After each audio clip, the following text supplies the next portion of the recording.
BCB সভাপতির দায়িত্ব নিয়েই আমিনুল ইসলাম বুলবুলের এক যুগান্তকারী সিদ্ধান্ত। বাংলাদেশ ক্রিকেট বোর্ডের গুরুত্বপূর্ণ দায়িত্বে ফিরছেন মাশরাফি বিন মুর্তজা। বিস্তারিত জানতে সম্পূর্ণ ভিডিওটি দেখুন। বাংলাদেশ ক্রিকেটের বিশ্বস্ত সূত্র থেকে জানা যায়, মাশরাফিকে ক্রিকেট অপারেশনস বিভাগের নেতৃত্বে অথবা পরামর্শক হিসেবে যুক্ত করার পরিকল্পনা করছে বিসিবি সভাপতি। লক্ষ্য একটাই, দলের নেতৃত্ব সংকট কাটানো, পেশাদারিত্ব ফিরিয়ে আনা আর তরুণদের মানসিকতার প্রস্তুত করে মাঠে গর্জে ওঠার মতো গড়ে তোলা। এক ঘনিষ্ঠ বোর্ড সংশ্লিষ্ট ব্যক্তি বলেন, মাশরাফি শুধু একজন সাবেক অধিনায়ক নন, তিনি মানসিক দৃঢ়তার প্রতীক। তার উপস্থিতি খেলোয়াড়দের জন্য এক জীবন্ত অনুপ্রেরণা। অন্যদিকে আমিনুল ইসলাম বুলবুল নিজেই বাংলাদেশ ক্রিকেটে ইতিহাসের সূচনার নায়ক, আর মাশরাফি সেই পথে হেঁটে দেশের ক্রিকেটকে নিয়ে গেছেন এক নতুন উচ্চতায়।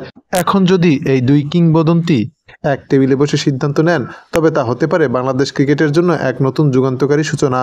যদিও এখনও আনুষ্ঠানিক ঘোষণা আসেনি, কিন্তু ভিতরে ভিতরে প্রস্তুতি চলছে পুরোদমে। বোর্ডের ভিতরে যেমন উত্তেজনা, তেমনি ভক্তদের মাঝেও এক ধরনের আশাবাদী আবেগ। অনেকেই বলছেন এটাই হতে পারে বাংলাদেশ ক্রিকেটের সম্ভাব্য নতুন স্বর্ণযুগের প্রথম পা। দর্শক, আপনারাও কি এই মতামতের সাথে একমত?